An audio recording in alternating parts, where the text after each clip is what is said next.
We've got 6 power forwards for you. You can see the graphic on the screen. Between Kevin Garnett, Karl Malone, Dirk Nowitzki, Giannis Antetokounmpo, Tim Duncan, and Charles Barkley. How do you rank these gentlemen? We're just going to go down the list again? Just 1 through 6, I guess? You want to do that? We can start at 6. Okay. Make our way up. Build it up. So, okay. Don't give me any hate, guys.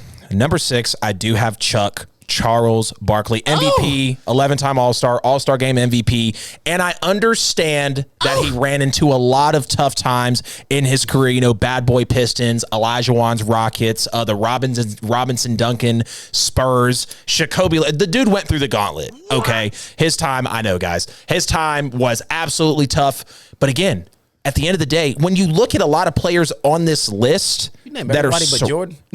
What do you mean with what? But who he ran into. Oh, yeah. And Jordan, and Jordan, of course. Yeah, we know Jordan just kind of eliminated everybody out there. But yes, of course, running into Jordan as well. I mean, when you look at some of the other players that are on this list, they're fairly younger than him and played in an era to where every year you know the talent is improving. So I do have Charles Barkley, Chuck, at number 6 on this list. I know, crazy, but that's where I got him. Oh, I mean, it's not as crazy as what I'm about to give you. Oh, God. And number 6 on my list. Uh-huh. It's by default and disqualification, Tim Duncan. What? He's not a power forward. That's why I've disqualified Tim Duncan. That man is a center. He played 14 of his 19 years as a center. Uh-huh. His first 5 years, he came into the league with David Robinson, so they put him in as a power forward, and then he was labeled a power forward for his entire 19 years. He played the remaining 14 years as a center. He played 4 years at Wake Forest as a center. He's not a power forward. You don't mean this. We shouldn't have done this debate if you just put not Tim a power Duncan. forward. If you just, oh my God, you just put Tim Duncan at number 6. No, I disqualified Tim Duncan, so that's why he goes at the bottom. I'm not saying that these 5 guys are better than Tim Duncan. What I'm saying is Tim Duncan is a power. He's a center. Got it. So if we were comparing That's centers, why. he'd be number 1, though, right? How the hell would he be number 1 if we're comparing centers? If you put him where he's supposed to be, now you're comparing him to Kareem and Shaq and Olajuwon and Wilt and Russell. It's a lot different. Yep. You move him over a position, and all of a sudden, nobody can compare to him. Well, this just went left. His ring count. I mean, his ring count alone eliminates everybody if you're going to count him as a power forward, but he's not a power forward. Yeah. Fair enough. I mean, what? 19 years in the NBA, 4 years in college. That's 23 seasons played, 18 of them as a center. Yeah. But he's the greatest power forward of all time. He's not a damn power forward. Why did they do that to him? I need this madness to stop. Yeah, because now I know that there are multiples around the world wagering the same thing. Oh, how can we fit him in? Oh, now you're going to compare him to centers. Oh, well, he's a number 5 or 6, or whatever it may be. Because you're comparing him to all the greats. So, God, man, fair enough. I mean, you explained yourself, but we should have just taken him out. I mean, God, wow. Hey, I mean, I'm sure there's people upset with it. Hey, argue if you want to. Yep. That is not that man's position. Yep.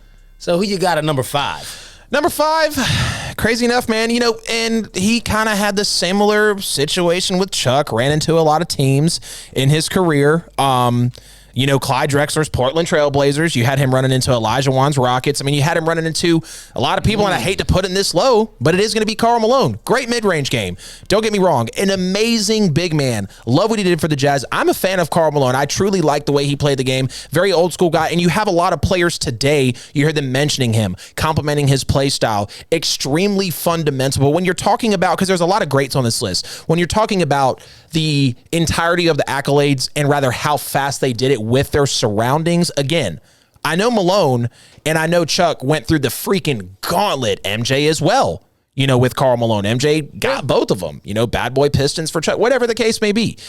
But we have great talent every year. There's always a few teams in the NBA that you feel like can run, but then again, you do know there is that one team that's going to get there. That's where Chuck and Malone kind of had a problem every year. So I do have Karl Malone at number 5 on this list.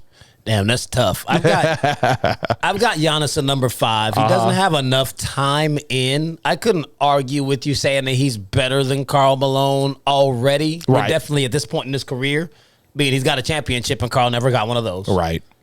But as it stands, with only 8 years played, he's got the 1 title. He's got 2 MVPs. Karl Malone also got 2 MVPs. Yep. Karl Malone got 2 MVPs while Mike was winning all the MVPs. So, I mean, that's really something to be said about him being able to actually have those on his resume, considering the time that he actually played. Right. Karl Malone, 25-10 guy, too. Number 2 on the all-time list. Yeah, definitely. He's 25-10. He's a 74% free throw shooter, which I know it's odd for you to start quoting free throw shooting, but For big men, though. when it goes for these guys, free throw shooting actually is a thing. If for nothing else, that's how people stop you. They're like, just foul him. Unless If you can just foul him, he ain't gonna make him. I mean, subsequently, the worst free throw shooter on the list was Tim Duncan, but I eliminated him anyway. I ain't trying to just keep dumping on him like that. But I got Giannis at number 5. He is right above Duncan. Duncan's a 69.6% free throw shooter. Giannis is a 71. If you're listening and you're like, oh, he's saying that he's down there just because of free throw shooting, that's absolutely not what I said. Giannis has the potential to make his way all the way to the top of this list with the amount of time that he has left to play in this league. Just as it stands, I can't take him above any of them. If I counted Tim Duncan as a power forward, clearly he would be number 1 and Giannis would be at the bottom of my list. But Tim Duncan doesn't count, so Giannis made 5. All right. So you got a number 4. Number 4 is going to be Dirk Nowitzki. It got really chippy in the top 4, but here's why. So it did take Dirk about 12, 13, 14 years to get his first title, but I mean, he did great. Beat LeBron in the Heat. 5 or 6 games, like pretty convincing win. Finals MVP. He's got an MVP under his belt, 1 ring, 14-time All-Star, 4-time All-NBA first, 50, 40, 90 club, in one of his seasons. So, we know Dirk is one of the best, 7-foot shooters. I mean, think about the fade. Think about finals twice. Right, exactly. Think about the fade. Think about the way he was able to actually play in the post game close to the basket. And then he could also hit you with the little handles and pull up on you.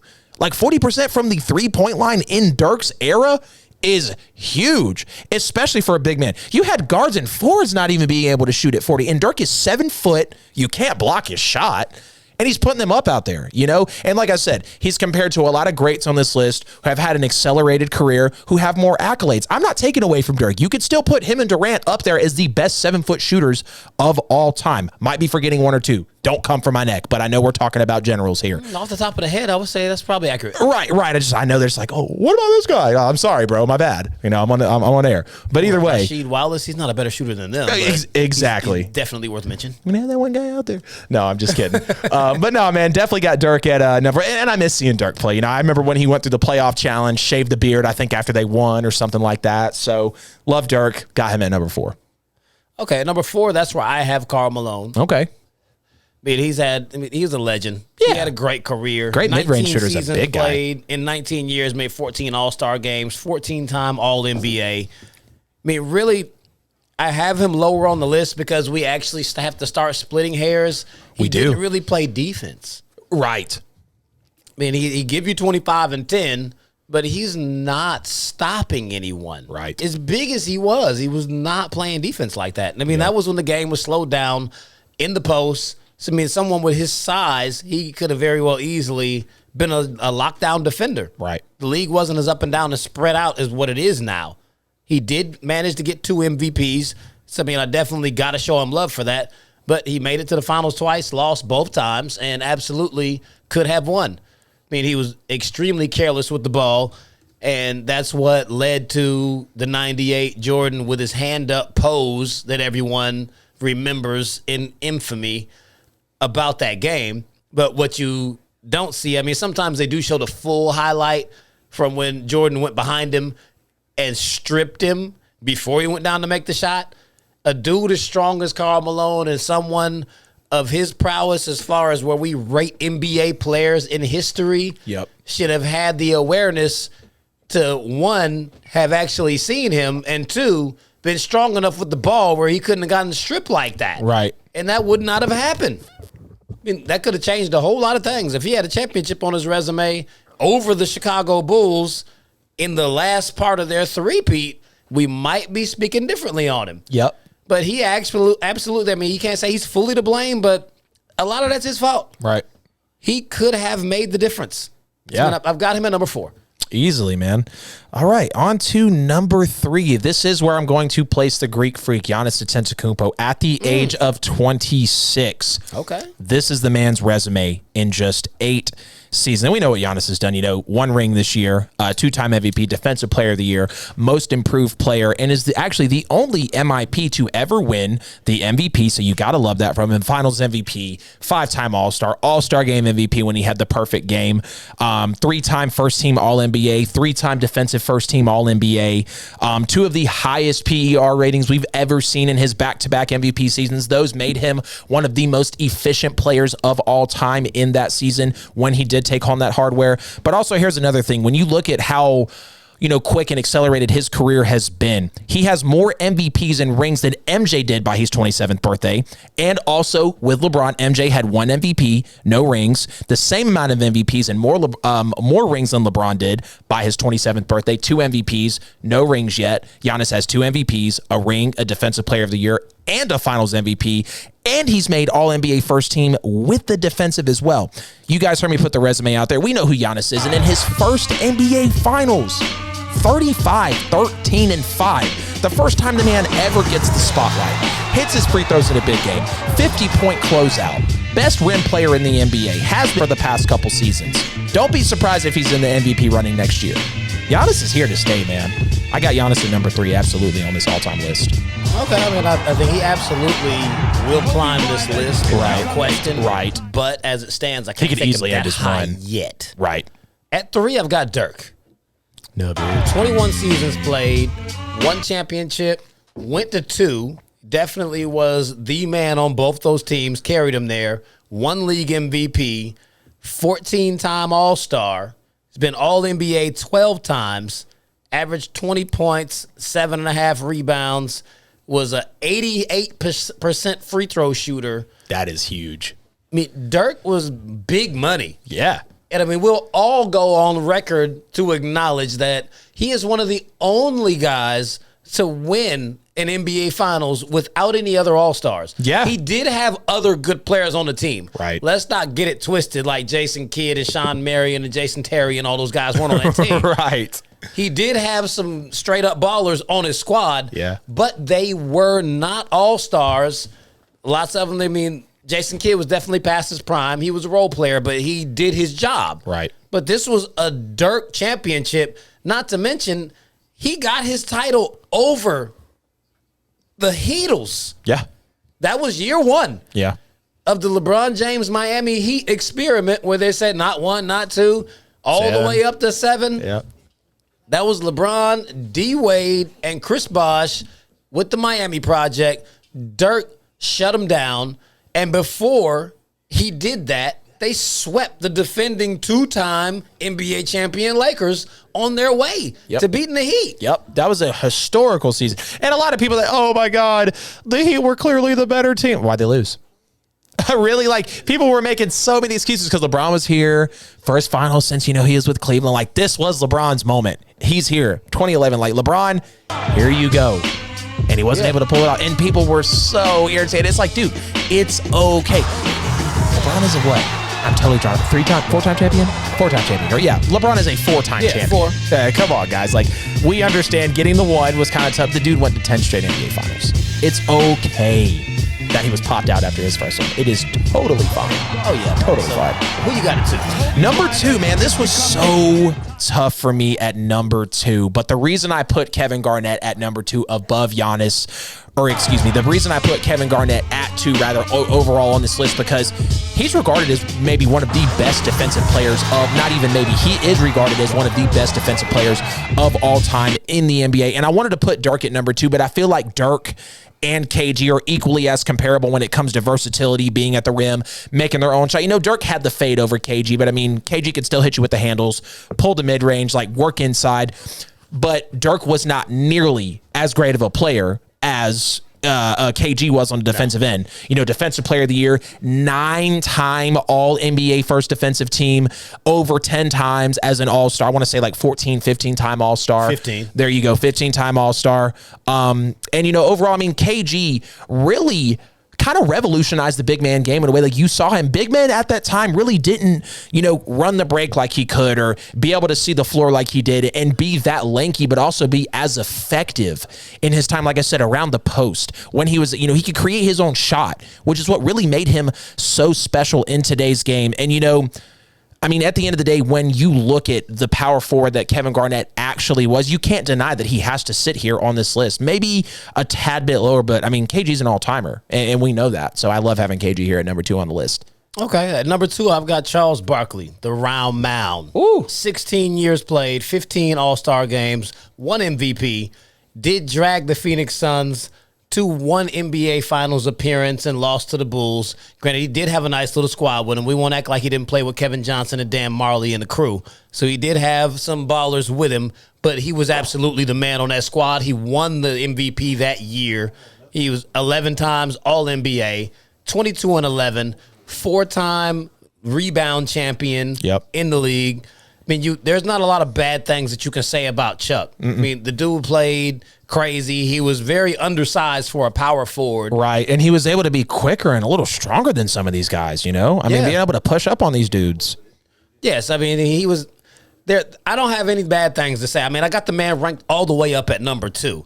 So, man, let's get to the meat of this thing. Number 1, power forward, all-time, Adam. Well, I mean, I haven't named him yet, and I know you disqualified him, but it is Tim Duncan at number 1. 5-time NBA champion, 3-time Finals MVP, 2-time MVP, 15-time All-Star. We know who Tim Duncan is. Great leader, great mentor. I love, you know, right when I first started What Offseason, the show that I was on before I came to Petty Sports, my very first episode was talking about Tim Duncan being an assistant coach, being that board man, being that mentor, and being able to be so effective off the glass overall, offensive rebounds, defensive rebounds, shooting off the glass, using the board to his advantage. Like, Tim Duncan really came to be an excellent bank shooter, and he employed that into his game. He could still shoot the shot a little later on when he had, you know, a couple of the finals run-ins with LeBron. You know, like, we saw that Tim Duncan was still able to perform in those times. 5-time champion, you can't knock him off. And like you said at the beginning, if we're including Tim Duncan in the power forwards, there's no question that he's number 1. But the fact that he played over 70% of his career basically at center, I do totally understand where you're coming from there. Yeah, just can't give it to him. So, against every fiber of my life as a Laker, I have to give the number 1 power forward spot all time to Kevin Garnett. I can't stand him. Kevin Garnett is a baller. 2 finals appearances, 1 title, 1 league MVP, 4-time rebounding champion. As you mentioned, 9-time first team all defense, which is an NBA record. Yep. He's tied with 3 other guys who are also legends. You might know them. Kobe, MJ, Gary Payton. They're the only other guys who have 9 first team all NBA defense appearances. He was the 5th pick overall in the draft, straight out of high school. Yep. Saw nobody's college. Had the lethal mid-range shot. Had the handles, the post game, could defend. There really was nothing that Kevin Garnett could not do with all of that size, and was one of the meanest, grittiest players that you've ever seen. I mean, Kevin Garnett is easily the best actual power forward of all time. Yeah, I can't compete with that, man. I mean, honestly, like when I know he falls short a little bit, you know, and maybe accolades over, but he's 79% from the free throw line, so you couldn't foul him to get him off his game. Exactly. The fact that he was able to be such an effective defender as a big man, like, literally people put him up there with all-time defenders, and it's totally worth it. Like you said, record with being an all-time defender, 9-time All-NBA first defensive team, defensive player of the year. And the fact that he was able to play so well in his first year in Boston to bring them to the title, you got to love it. Coming over from Minnesota, paying a little homage at the end of the career. So I miss KG, man. I personally loved seeing him on the court. So I have no problem with him being at number 1 on your list. And he's got a defensive player of the year. Exactly. Mention that. Exactly, which some of these guys on this list don't. He is one of the few that, and that really does, like I said. Giannis have that. Exactly. And when you think about how he can really create a shot for a big guy, and if Dirk wasn't compared to KG a liability on defense, you could argue for Dirk at number 1. But Dirk, and it's not even that Dirk was a bad defender, he just wasn't Kevin Garnett, and they played in the same era. So you got to give it to KG. You got to. Oh yeah, absolutely. Awesome segment. Y'all weigh in. Let us know what you think. I see a couple of comments in the chat room. I see Cher is a KG fan. I mean, she's a Celtics fan. I knew she was gonna go KG. And it hurt me to say it. We got my man Jackson. He says, can we all agree Duncan at number 1? No, because Duncan is not a center. So I can't agree with you that he's number 1. Ooh, okay, Dre. Don't get me wrong. Giannis is damn good. However, the funny thing is if the Bucks had lost in the finals or the semifinals, Giannis wouldn't even be on that list. You in the sports media would have put Chris Paul on that list with point guards. Everyone is just following the winner. Okay, I get what you're saying, but at the same time, that's kind of a loose statement because wouldn't we necessarily be talking about any champion if they're on the verge? Because here's the thing. We made a video about this too. Who is the finals bigger for, Giannis or Chris Paul? It was easily Chris Paul, and he did not capitalize on his moment, which some people say his legacy was already set. I think it just adds to, damn, bro, you were up 2-0, and you basically got swept out of the finals. Appreciate the comment, Dre, but we're not loosely throwing him around here. Giannis was already on the verge, like I said, in his first 8 years, 2-time MVP, Defensive Player of the Year, multiple-time All-Star, multiple-time All-NBA Defensive First Team, a ring, a Finals MVP. I mean, come on, man. He should have been there a couple times before. Would you be saying the same thing potentially if the Bucks had been there at least just one more time before and Giannis had another one? Then it would be a different story. You could have said it on the flip side. If we were sitting here talking about Chris Paul as where he falls in all time on a point guard list, you'd be like, well, if he had lost, we'd be talking about Giannis. Exactly. You can do a million ifs. Right. If Giannis Dirk had lost to LeBron, then we would be talking about LeBron in a whole different light, and Dirk might not be as high. Right. We're not going to play the if game. That's ridiculous. Right. I made it very clear from the beginning of the segment that we're talking about it because Giannis won his first championship. And now we see where he ranks all time as power forwards. And think about this, Dre. Giannis didn't just come in and just win as the number 1 guy or whatever the case may be. No. 35, 13, and 5 in his first finals. A 50-point closeout game from a guy that does not have a jump shot. That's huge, dude. That means you are literally pulling up the hardwood with your bare hands and smacking people with it. That's how dominant Giannis was in the finals. 33, 34 points a game after going down 2-0 to the Nets, man. Giannis had an all-time performance, and he came off a scary injury. We got to move, man, but I could go all night about this. In all honesty, even if you count Tim Duncan as a power forward, doesn't matter. If you rank these 6th, then Giannis is still going to be 6th all time, whether he's got that championship or not. Who are you actually pulling up? Like, I task you to give me a power forward that's not on this list that's actually better than him. Yeah. I mean, I'm not a Giannis fan at all, but I can't just pull a random power forward up that actually stacks up to him. Right. No other power forward has carried his team anywhere outside of the guys that are on this list. Like, I hope we're not saying Sean Kemp is better than him. Right. Nah, man. And I would even put Giannis potentially higher because, like I said, first 8 years, multiple-time MVP, most improved player, defensive player of the year. Like, you go through how his career literally accelerated in 3 to 4 years. And people don't realize how quick he made a name for himself. I mean, seriously, that's what it comes down to at the end of the day.